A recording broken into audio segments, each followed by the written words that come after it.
Тэгээ хувийн хөгжлөд дэмжих нөгөө нэг зүйл бол хөнгөлтөө зээлийн бодлого л доо.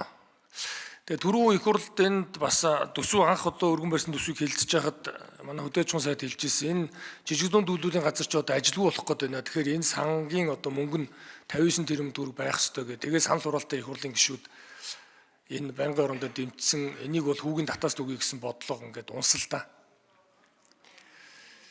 Тэгэхээр өнөөдөр бол сайдын хувьд бол энэ одоо зөвхөн бодлогын арга хэмжээ хэрэгжүүлж байгаа агентлаг юм аа гэдэг айгүй зөв одоо хариулж байна. Өнөөдөр бол зөв хариуллаа харин их үе сайд.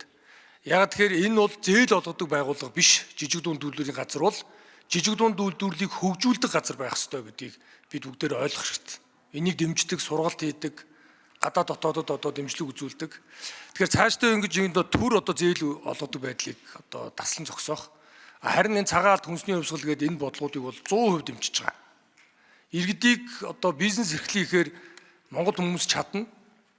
Ганцхан юу дутагддаг хөр хөнгөлтөө зээл олдохгүй л байгаа шүү дээ. Яг бодит амьдрал дээр хөрсөн дээр буугаад үзэхэд тэгээ энэ нь одоо хөнгөлтөө зээл олголоо гэхэд ингээд иргэд төлөгдөхгүй гэдэг байгаа. Энэ чинь тэгээд нэг 400 тэрбум төгрөгийн зээл 40 тэрбумыг их уср улгаа гаргахад тэгээ 10% татвар ороход.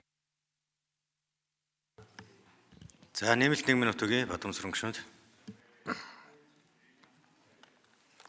Тэгэд энэ ийм бас учиртай маа. Тэгэхээр энэ эдийн засгийг одоо маш сайн бодож ойлгож эцсийн дүн нь өр хайлтаа яаж орлого нь нэмэгдэж зарлага нь буурах вэ? Ирээдүйдээ яаж итгэлтэй амьдрах вэ гэдэг зүйлийг л бодох ёстой. Иргэдэд өөрсөнд нь боломж олгох ёстой. Иргэдэд өөрсөнд нь хариуцлага үүрүүлэх ёстой. Иргэдэд өөрсөнд нь энэ одоо төрөөс энэ халамж гэхээс илүүтэй энэ бизнес эрхлэх боломжийг бүрдүүлэхийн тулд бидний бүх бодлого чиглэх ёстой. Тэгээ энэ зүйлээсээ ингээд одоо таньж байгаа энэ зүйлийг бас дэмжихгүй байгаад бол би гишүүнийхээ хувьд бол маш их гомдолтой байгаа. Яг тэгвэл сонгуулиар бүх намууд амласан шүү дээ. Иргэдэд хөнгөлтөө зээлийн бодлого хэрэгжүүлнэ гэдэг. Тэгээ энээсээ яагаад ухарсан байдалтай байгаа юм бэ гэдэгт л одоо их одоо гайхаж байна.